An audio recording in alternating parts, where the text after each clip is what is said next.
Hello বন্ধুরা, আজকে তোমাদের সাথে লাল লাল ঝাল ঝোল মুরগির রেসিপি শেয়ার করতে যাচ্ছি। তো দেখতেই পাচ্ছ আমি আলু ভাজা বসিয়ে দিয়েছি। দেখো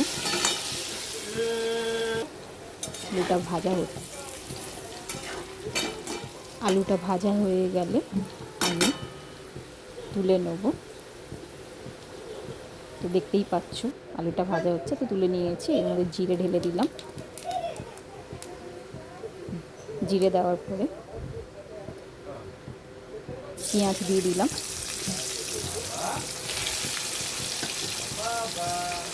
দেখতেই পাচ্ছ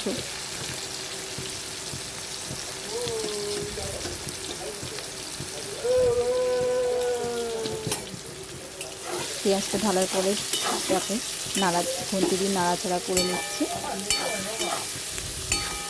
একটু পেঁয়াজটা ভাজা ভাজা হয়ে এলে ওর মধ্যে দিয়ে দিলাম গোটা গরম মশলা। তারপর আবার নাড়াচাড়া করছি।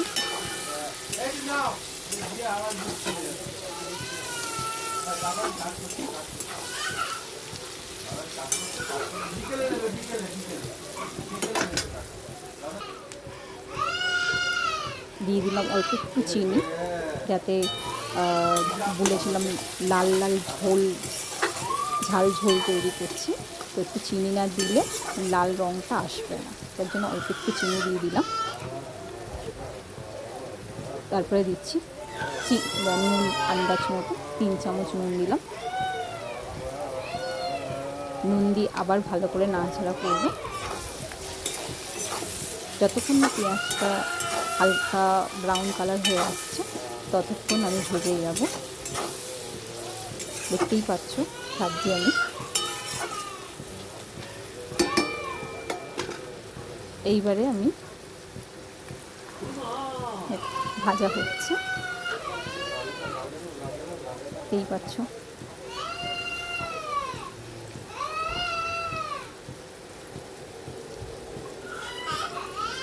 এবার দিয়ে দেবো আমি আদা, কাঁচা লঙ্কা আর রসুন পেস্ট। যতক্ষণ না একটা আদা, কাঁচা লঙ্কা, রসুনের কাঁচা স্মেলটা বেরিয়ে যাচ্ছে, গন্ধটা কেটে যাচ্ছে, ততক্ষণ আমি ভাজতে থাকবো। দেখো ভাজা হচ্ছে এখনো পর্যন্ত। যেহেতু যতক্ষণ না ভালোভাবে আদা রসুনের পেস্টটা গন্ধটা বেরিয়ে যাচ্ছে, ততক্ষণ ভেজে গেলেই ভাজাটা মানে উচিত। তো এইবারে দেখো দেখতেই পাচ্ছ এখনো পর্যন্ত আমি কষেই যাচ্ছি। দেখো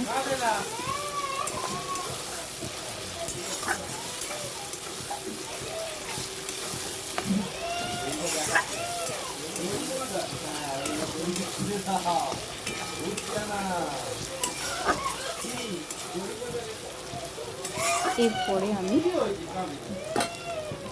একে একে সব মশলা দেব। প্রথমে দেব টমেটোটা দেব। দেখো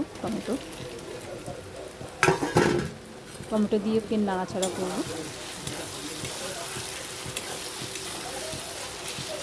দেখতেই পাচ্ছ টমেটো দিয়ে আমি নাড়াচাড়া করছি। তারপরে আমি একে একে মশলা দিতে শুরু করব। হলুদ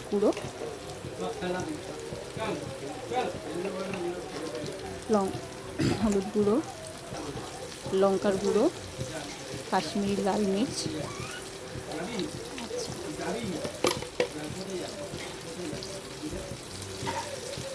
জিরের গুঁড়ো,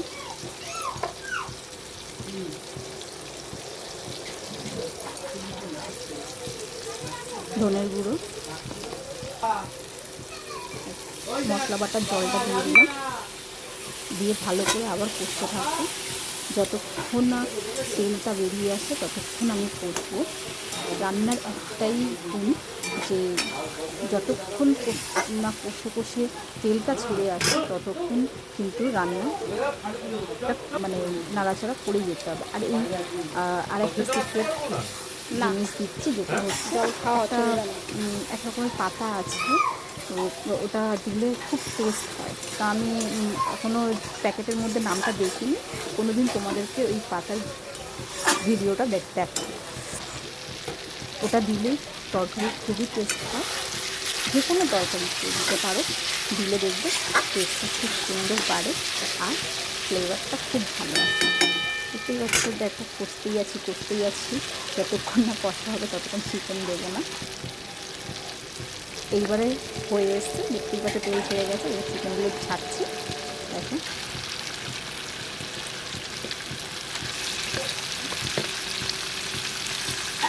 এই যে একটু আমি মোটামুটি 1 কেজি চিকেন রান্না করছি। দেখতেই পাচ্ছ চিকেনগুলো দিয়ে দিয়েছি। চিকেনগুলো দেওয়ার পরে আবার নাড়াচাড়া করবো কন্টিনিউ।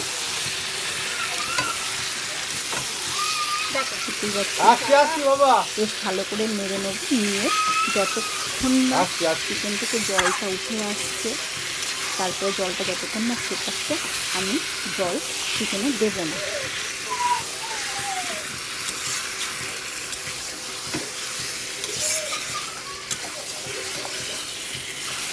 ঠিক আছে, আমি চিকেনটা নেড়েই যাচ্ছি, বেশ ভালো করে নাড়াচাড়া করে দিয়ে ভাইকে মারছে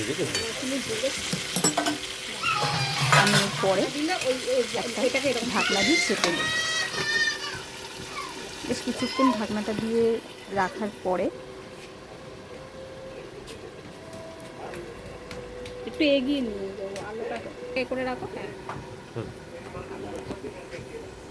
মাঝখানে একটু গ্যাপ দিলাম, আবার ফিরে আসছি, ঢাকনাটা খুলছি। এরপরে আমি লং ভিডিও দেবো। এবার এটা ভাইরাল হলে শর্ট ভিডিও ছাড়বো, মানে মিনি ব্লগ। ঢাকনাটা খোলার পরে আমি চিকেনের কালারটা দেখছি কতটা সুন্দর লাগছে, তেলও ছেড়ে এসছে। চিকেনটা যেহেতু খুব ভালো চিকেন, খুব একটা জল ছাড়েনি। তো দেখো, দেখতেই পাচ্ছ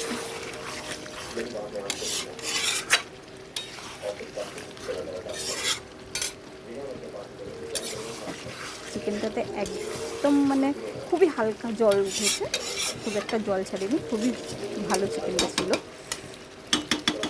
দেখতেই পাচ্ছ, দেখো শুধু চিকেন তো ছাড়লে হবে না, ওটা কোনোদিন মাছ, কোনোদিন ডিম, সব কিছুর মধ্যে দিয়ে করতে হবে।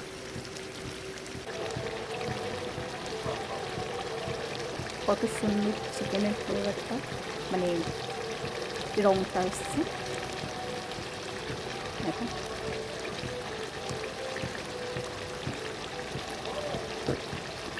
এটাই আছে, আলু দিয়ে দিয়েছি, আলু দিয়ে নাড়াচাড়া করে নেব। বেশ ভালো করে নাড়াচাড়া করে নিয়ে তারপরে আমি জল দিয়ে দেব।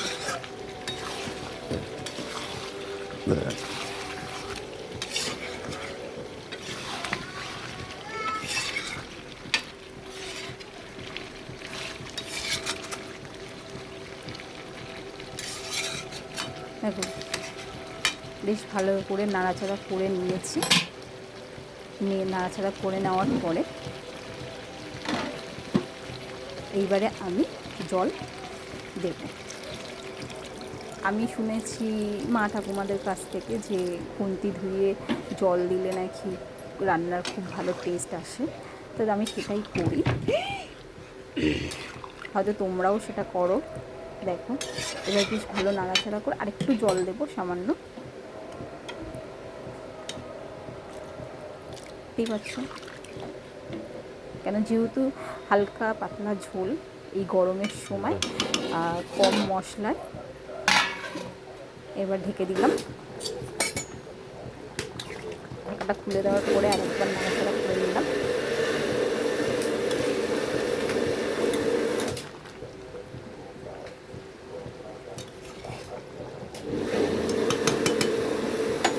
বুঝতেই পারছো লাল লাল ঝাল ঝোল। আবার এই গরম মশলা দিয়ে দিলাম, দিয়ে গ্যাসটাকে অফ করে দেবো। গ্যাসটাকে অফ ঠিক করব না, আমি একদম স্লো করে দেবো, আলুটা আরেকটু হালকা সেদ্ধ হওয়ার জন্য।